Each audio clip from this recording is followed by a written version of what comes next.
Good morning students. आज हम पढ़ेंगे आइसोब्यूटेन का क्लोरीनीकरण।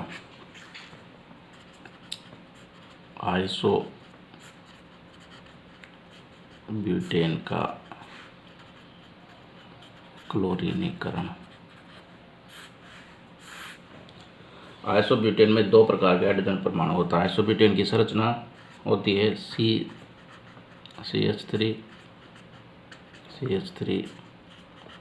CH3H। इसमें दो प्रकार के हाइड्रोजन होते हैं, ए और बी टाइप का। 3 मेथिल समूह के रूप में सीरो वाले टर्मिनल कार्बन परमाणु के साथ जुड़े हुए ए हाइड्रोजन परमाणु और केंद्रीय कार्बन परमाणु के साथ जुड़ा हुआ बी हाइड्रोजन परमाणु। अतः हेलोजनीकरण करवाने पर आइसोब्यूटेन दो प्रकार के मोनोहेलो उत्पाद बनाएगा। क्लोरीनीकरण करवाने पर दो प्रकार के उत्पाद बनाएगा, CH3 CH2Cl CH3 CH3Cl first और सेकेंड। आइसोब्यूटेन के एक अणु में 9 प्रकार के प्राथमिक हाइड्रोजन परमाणु, 3, 3, 6, 3, 9 प्रकार के प्राथमिक हाइड्रोजन परमाणु और जिनमें से किसी हाइड्रोजन के विस्थापन से उत्पाद 1 बनता है, जबकि एक तृतीय प्रकार का हाइड्रोजन परमाणु जिसके विस्थापन से उत्पाद 2 बनता है। अपेक्षा यह की जाती है कि उत्पाद A की मात्रा B की मात्रा से, यानी कि उत्पाद जो फर्स्ट है उसकी मात्रा सेकंड की तुलना में 9 गुनी अधिक होनी चाहिए, लेकिन वास्तव में इसकी मात्रा 2 गुनी से भी कम है। ऐसा क्यों होता है, इसका कारण हम देखेंगे। देखिए, CH3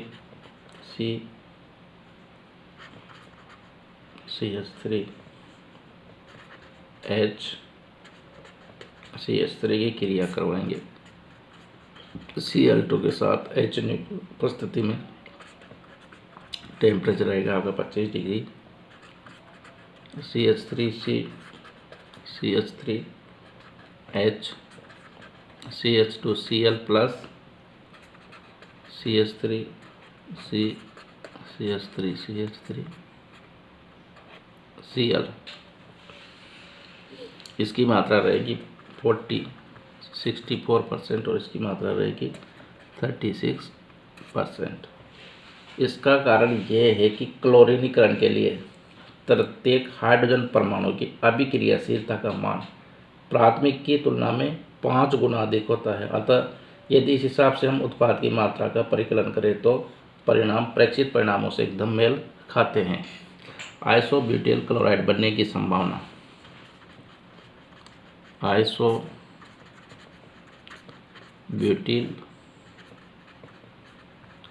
क्लोराइड बनने की संभावना कैसे कैलकुलेट करेंगे। 1 डिग्री हाइड्रोजन परमाणुओं की संख्या इनटू उनकी क्रियाशीलता, 9 × 1 बराबर 9.0।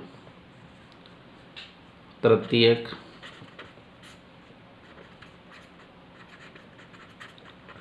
ब्यूटिल क्लोराइड बनने की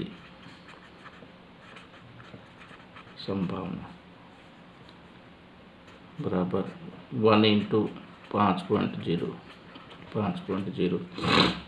इसलिए प्रतिशत आइसोब्यूटिल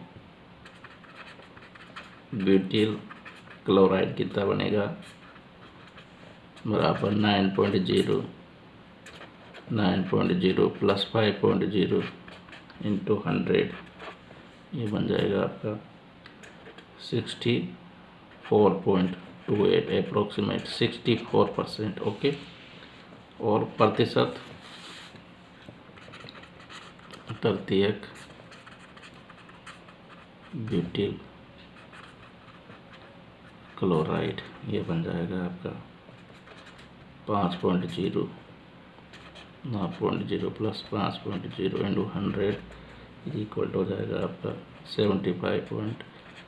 35 पॉइंट यहाँ पर हो जाएगा आपका 36%। ठीक है, इस तरह से हम इसकी कैलकुलेट कर लेते हैं।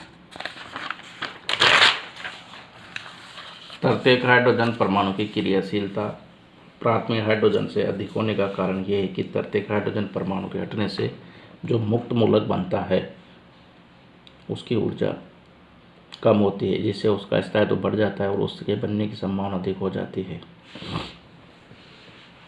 ब्रोमीन का जो प्रोपेन का ब्रोमीनीकरण है उसका हम अध्ययन करते हैं। थर्ड का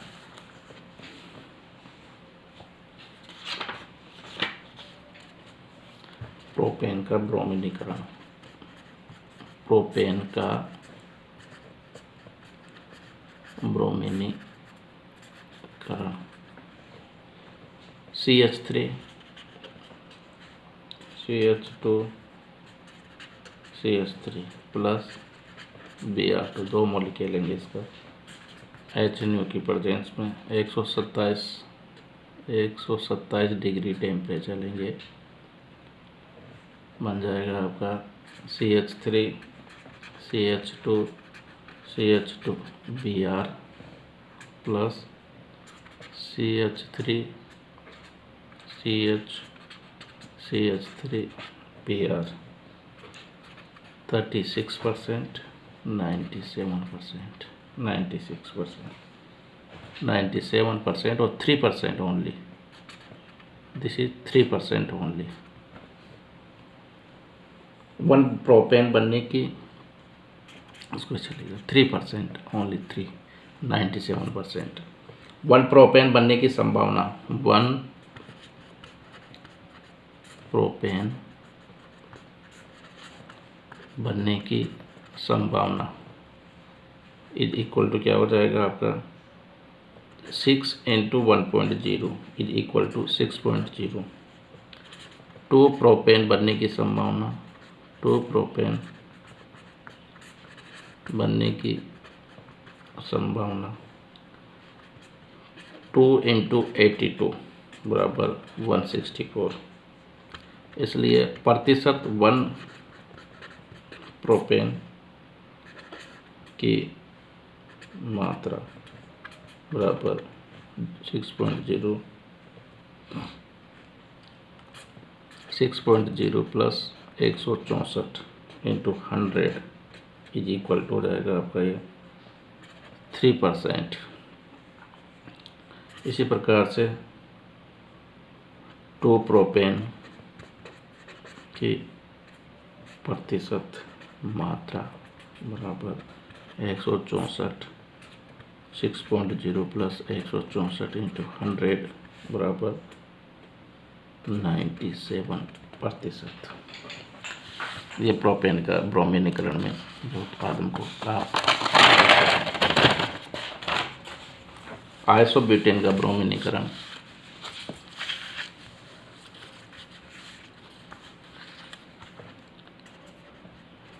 आइसोब्यूटेन का ब्रोमीनीकरण, ब्रोमीन की बंद ऊर्जा का मान, ब्रोमीन की जो बंद ऊर्जा का मान होता है उसका मान होता है 193 किलोजूल पर मोल, और क्लोरीन की बंद ऊर्जा का मान होता है ये ब्रोमीन के लिए, और इस क्लोरीन की बंद ऊर्जा का मान होता है 242 किलोजूल पर मोल से कम। ठीक है, ब्रोमीन की बंद ऊर्जा का मान क्लोरीन की बंद ऊर्जा से कम होता है। इसके उपरांत भी ब्रोमीनीकरण की अभिक्रिया उच्च ताप 127 डिग्री पर होती है, जबकि क्लोरीन की क्रिया कम ताप पर संपन्न होती है। इसका कारण ये है कि आसानी से बने हुए ब्रोमीन मुक्त मूलकों की एल्केन अणु के साथ अभिक्रिया एक ऊष्माशोषी प्रक्रम है। देखते हैं कैसे। एक कोई हाइड्रोकार्बन है CH plus bromine free radical, C free radical plus HBr, del H है इसके लिए, डेल एच बराबर plus 46 kilo joule per mole, 46 kilo joule per मोल। इसके लिए है 412 किलो जूल, और ये जो बंद बना है इसकी है 366 kilo joule plus 46 kilo joule per mole. जबकि क्लोरीन मुक्त मूलकों की एल्केन अणु के साथ अभिक्रिया ये ऊष्माशोषी है, ऊष्माशोषी, और क्लोरीन के साथ हम देखते हैं CH plus Cl free radical, C plus HCl, जो ये बंद ऊर्जा ये 412 किलो जूल, और ये बनती है आपकी 431 किलो जूल, और डेल एच का मान हो जाता है यहाँ पे आपका -19 kilo joule per mole. This is ऊष्माक्षेपीय अभिक्रिया, ऊष्माक्षेपीय अभिक्रिया। ऊष्माशोषी प्रक्रम के कारण आइसोब्यूटेन का जो ब्रोमीनीकरण है दो प्रकार से प्रभावित होता है। कौन कौन से कारण है वो? अभिक्रिया उच्च ताप पर और मंद गति से संपन्न होती है। मंद गति होने के कारण ब्रोमीनीकरण प्रक्रिया के दौरान बनी हुई संक्रमण अवस्था में मूलक गुण की मात्रा बढ़ जाती है। क्योंकि प्राथमिक मूलक की तुलना में तृतीय मूलक का स्टार्टो काफ़ी अधिक होता है, अतः ब्रोमीनीकरण के लिए 3rd डिग्री हाइड्रोजन की क्रियाशीलता 1 डिग्री हाइड्रोजन की तुलना में 1600 गुना अधिक होती है। यही कारण है कि आइसोब्यूटेन के ब्रोमीनीकरण में मुख्य रूप से तृतीयक ब्यूटिल ब्रोमाइड ही बनता है। दो मॉलिक्यूल लेंगे अपन CH3 CH3H CH3 plus Br2 HNO 127 degree centigrade पर CH3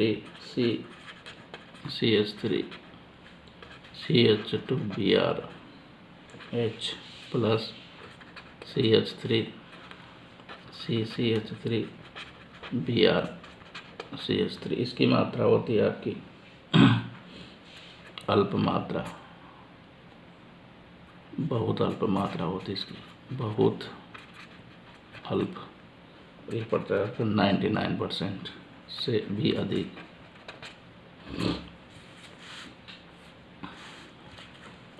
आइसोब्यूटिल ब्रोमाइड बनने की संभावना,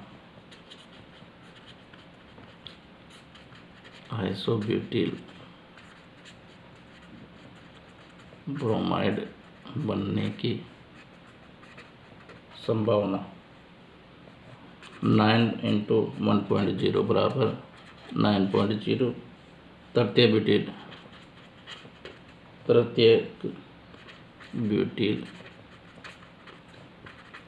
क्लोराइड बनने की संभावना कितनी हो जाएगी? 1 × 1600 बराबर 1600। आइसोब्यूटिल की प्रतिशत isobutyl bromide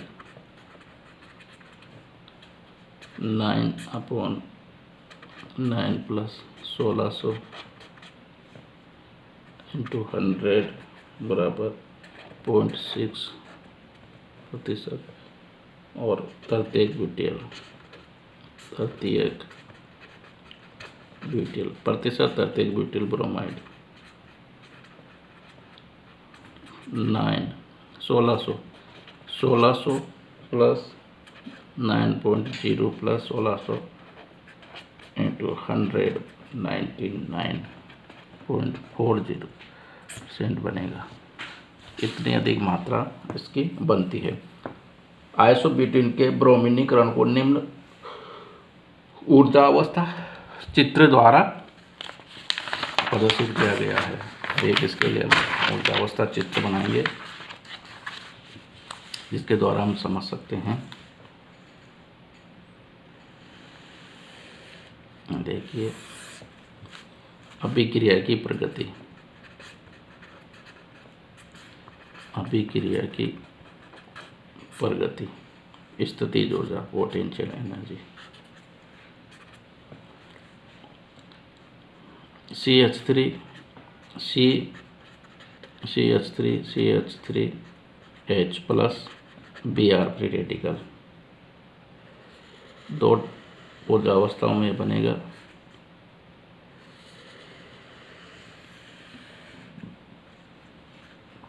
TS1 transition state 1 बनेगी पहले। इसमें क्या होता है,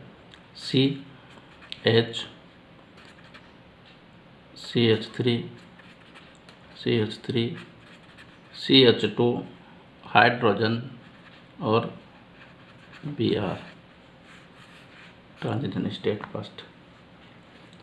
इसके बाद CH3 CH2 CH3 plus HBr transition state first. Transition state second में क्या होता है, ये TS सेकंड में, इसको मैं यहाँ बना देता हूँ TS सेकंड वाले को। CH3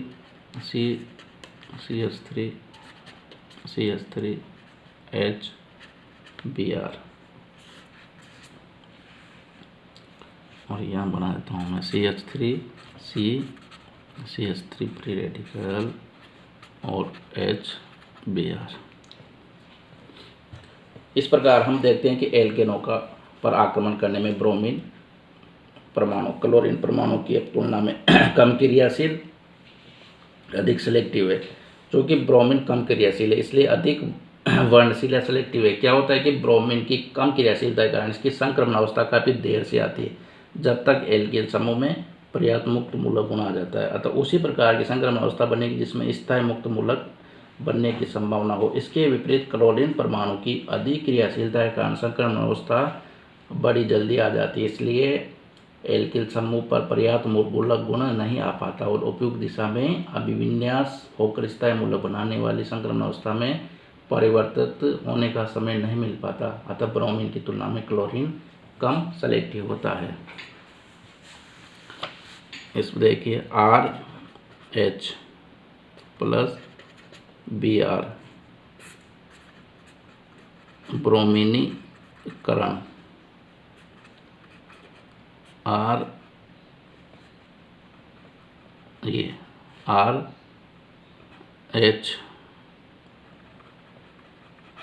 Br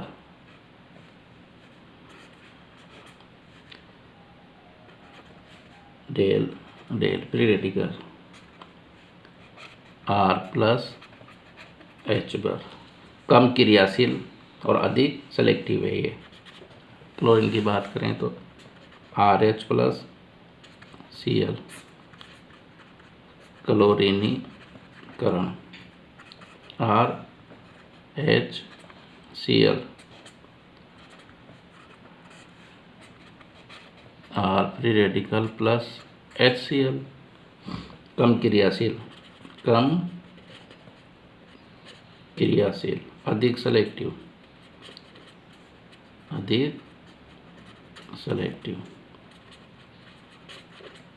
अधिक क्रियाशील, कम सेलेक्टिव। संक्रमण अवस्था धीरे धीरे बनना और एल्किल समूह में अधिक मुक्त मूलक गुण आ जाते हैं। संक्रमण अवस्था क्या होती है, शीघ्र बनना, एल्किल समूह में कम मुक्त गुणक आते हैं। इस तरह से हम आइसोब्यूटेन पर क्लोरीनीकरण का और ब्रोमीनीकरण का योग के बारे में समझ सकते हैं।